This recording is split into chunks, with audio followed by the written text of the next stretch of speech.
What happens when one of the world's most elite universities, Princeton, doesn't offer a single course in a language spoken by over 100 million people? For many, the university's silence on the matter sent a clear and troubling message that the Filipino language was simply not worthy of serious study, that it was basic, undeveloped, and lacked the intellectual rigor for an Ivy League classroom. They were wrong, and an entire nation of speakers, linguists, and a passionate group of students were about to prove just how wrong that idea was. There are few places on earth that carry the same intellectual weight as Princeton University. When an idea, or the lack of one, comes from Princeton, the world tends to take notice. And for years, the university's curriculum communicated a deeply troubling assessment of the Filipino language simply by ignoring it. This wasn't an explosive headline, it was something more insidious, a pervasive attitude reflected in a curriculum that overlooked a language spoken by millions. The implicit argument was that Filipino, and its foundation Tagalog, lacked the grammatical intricacy of languages like French, German, or even the ancient tongues that Princeton prided itself on teaching. It was, in this view, a linguistic starter course, not a main dish. To an outsider, this might seem like a trivial academic squabble, but to dismiss a language is to dismiss a people. Calling a language simple implies that the culture and experiences of its speakers are also simple. For over 100 million Filipinos across the globe, this was an insult that cut to the core of their identity. This wasn't just an academic opinion. It felt like the perpetuation of a painful, centuries-old narrative. A narrative that began under colonial rule, where indigenous languages were framed as inferior to Spanish and English. The echoes of this linguistic imperialism have reverberated for generations. So when a prestigious institution like Princeton seemed to echo this bias through its institutional choices, it wasn't just a bad look, it was a profound injury. It ignored the vibrant reality of a language that is consistently ranked among the top 5 most spoken languages in the United States, where nearly 2 million people use it every day. In New Jersey, the very state where Princeton resides, the Filipino community is well over 100,000 strong. Yet, the language connecting this massive community to its heritage was being written off. This perceived dismissal wasn't just an oversight, it was a form of linguistic prejudice. It was a failure of academic curiosity, a refusal to look beyond the surface of a language that, to the untrained ear, might sound straightforward. The irony was staggering. In their quest for knowledge, they had overlooked a universe of complexity hiding in plain sight. They had mistaken elegance for simplicity, and in doing so, they had thrown down a gauntlet. A powerful rebuttal was brewing, not just from linguists, but from a generation of young Filipino Americans tired of seeing their heritage devalued. The most devastating counter-argument to the idea of Filipinos' simplicity lies in a concept almost invisible to speakers of most European languages. It's a grammatical feature so powerful it makes English verbs look, well, simple. It's called the Austronesian alignment system, or more commonly in the context of Filipino, the verb focus system. I know that sounds incredibly academic, but stick with me because what it does is incredible. In English, our sentence structure is pretty rigid.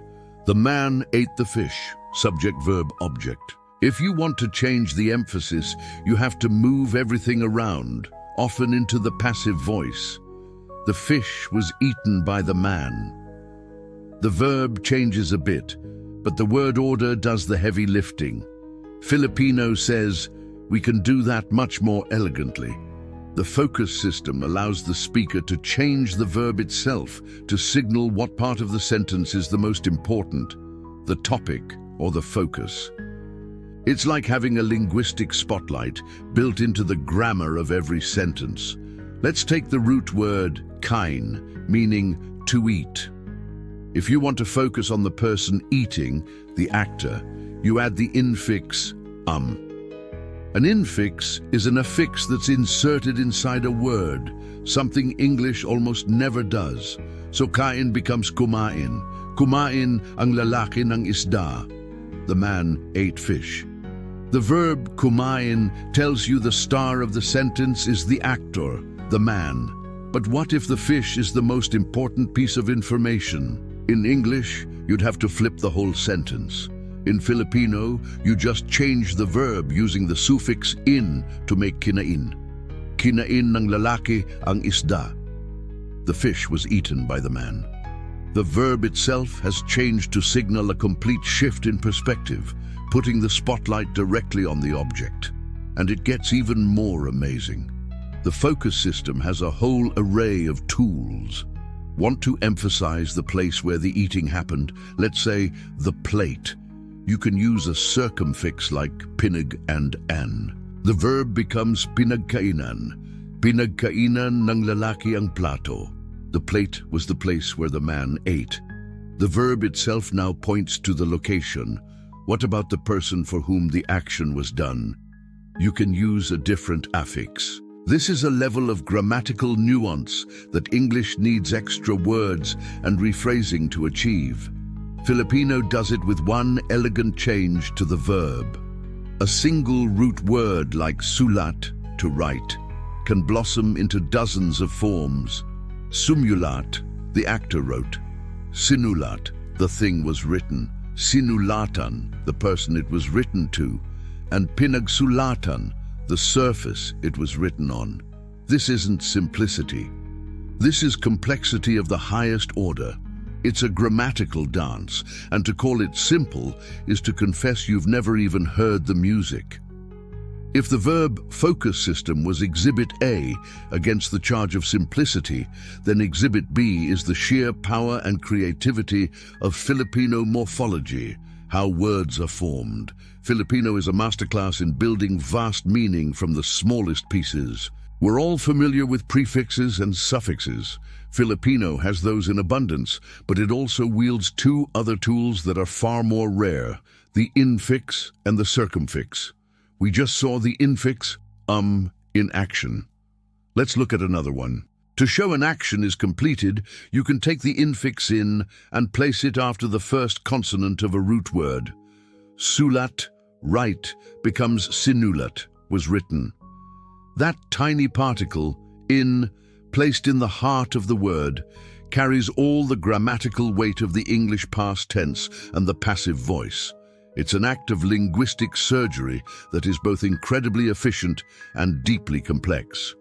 Then there's the circumfix, a prefix and suffix that wrap around a root word to create a new concept. Take the root ganda, meaning beauty, add ka and han to create kagandaan, not just beauty, but the essence of beauty. The affixation system truly reveals its complexity in creating nuances that are hard to express in English with a single word. The prefix paki is the polite request prefix. Sulat, write, becomes pakisulat, please write. Bukas, open, becomes pakibukas, please open. This isn't just saying please. It grammatically encodes the politeness into the verb itself. And then there's the glorious system of reduplication, where part or all of a word is repeated to change its meaning. Repeating the first syllable often indicates the future tense. Kain, eat, becomes kakain, will eat. Sulat, write, becomes susulat, will write. Repeating the whole word can indicate intensity. Araw is day. Araw is every day. Sometimes it adds a sense of playfulness. Bahai is house. Bahayan is playing house. This isn't a language that just lines up words in a row. It builds them, piece by piece, like intricate Legos. To call this system simple is a categorical error. It's to fundamentally misunderstand what linguistic complexity is. The Filipino machine is a marvel of engineering. And the professors at Princeton, it seemed, hadn't even bothered to look under the hood. Perhaps the most profound refutation of the simplicity charge has little to do with verbs or affixes and everything to do with people. Language isn't just data, it's a map of human relationships. And in this area, Filipino reveals a complexity that English has almost entirely lost, a deeply embedded grammar of respect. In English, saying, "You are right" to a child or a respected elder uses the exact same grammar. Filipino considers this insufficient. Enter the words po and opo. These aren't just sir or ma'am. They are fundamental parts of the grammar used to show respect to someone older or of higher status. Oh is yes, but you would rarely say just oo to your grandmother. You would say opo. It's both an answer and an act of deference. The word po is even more versatile. It's a particle you can insert into almost any sentence to instantly make it respectful. Saan ka pupunta? Where are you going? This is casual. You'd ask a friend this. Saan po kayo pupunta? Where are you going, sir, ma'am? By adding po and changing the pronoun ka to the formal kayo, the sentence is transformed. Failing to do this isn't just rude, it's grammatically and socially incorrect. This grammar of respect is woven into the fabric of the family. English has brother and sister. Filipino finds this too simple. Your older brother is your kuya. Your older sister is your ate. These aren't nicknames, they are essential titles that acknowledge seniority, often replacing a person's name in conversation. This extends to the community, where family friends become Tito, uncle, and Tita, aunt. This reveals a language that is high context and deeply relational. In many ways, it shows a level of sophistication that modern English has moved away from as it became more individualistic. When people dismissed the language, they weren't just overlooking verb conjugations. They were blind to an entire philosophy of social interaction embedded in the grammar. They judged the language in a sterile, academic vacuum, but a language is never separate from its people. By that measure, Filipino is one of the richest languages on earth. So we've seen the linguistic proof, from the genius of the verb focus system to the intricate architecture of affixes and the deeply embedded grammar of respect. The evidence is overwhelming. The idea that Filipino is simple is a product of profound ignorance. But this story isn't just about linguistics. It's about how a community fought back. Before we get to that, if you're finding this story important, take a moment to subscribe. It helps us tell more stories that challenge outdated perspectives. The institutional dismissal of Filipino at Princeton might have continued were it not for a new generation. The rebuttal didn't come from a dusty academic journal. It came as a movement led by Filipino and Filipino-American students who decided they had heard enough. For years, the absence of Filipino language courses at Princeton was a quiet frustration. While peer institutions like Harvard, Cornell, and Yale had established Filipino or Tagalog programs, Princeton lagged behind. The university offered courses in languages spoken by far fewer people in the US, but had no formal program for one of the country's top 5 most spoken languages. That frustration boiled over. In November 2024, the Princeton Filipino Community, PFC, organized the first ever Filipino Ivy League, FIL conference. With the theme, Kapamilya, the family, it brought together over 100 Filipino students from all 8 Ivy League schools to build a unified front. Workshops on colonial linguistic suppression and success stories from Yale's language campaign provided a blueprint for action. One of the most powerful voices was first-year student Kathleen Balid. In a searing op-ed for the Daily Princetonian in February 2025, she laid out the case with devastating clarity. She pointed out that Princeton had recently announced a Haitian Creole course for students to connect with their culture. Filipino students who have the same desire deserve the same consideration from the university, she wrote. Balid dismantled the idea of low demand by pointing to the conference turnout. She highlighted the absurdity of ignoring a language with nearly 2 million speakers in America. She argued this was about more than just a class. It was about legitimizing Filipino studies and giving students a bridge to their heritage. In her own words, "For us, language is not just a tool for communication. It's a vehicle that connects us to the values, traditions, and shared experiences of our culture. Filipinos at Princeton deserve to reclaim this connection." The student-led push created a stark contrast. While the institution was dismissive through its inaction, its students were demonstrating the language's profound importance. That was the ultimate rebuttal. Vindication was also happening elsewhere. In 2023, after nearly 400 years, Harvard University finally began offering Tagalog courses, hiring its first-ever Filipino language instructor. The move sent a clear signal. The academic world was beginning to correct its historical blind spots. This broader shift, coupled with the relentless advocacy of Princeton students, completely changed the narrative. The question was no longer, is Filipino complex enough for Princeton? It was, can Princeton afford to remain so willfully ignorant? The students had done their homework, and they proved that their language and their culture were anything but simple. This story is more than an underdog tale. It's a microcosm of a much larger fight for linguistic diversity and the decolonization of knowledge. The attitude that Filipino was too simple is a direct descendant of a colonial mindset that judges a language not on its own terms, but against a European yardstick. It fails to see that languages have different kinds of complexity. Filipino's genius lies in its relational grammar and intricate verb system, features that are different from, not inferior to, the complexities of Latin or German. What the student movement at Princeton so brilliantly exposed is that the fight for language is a fight for representation.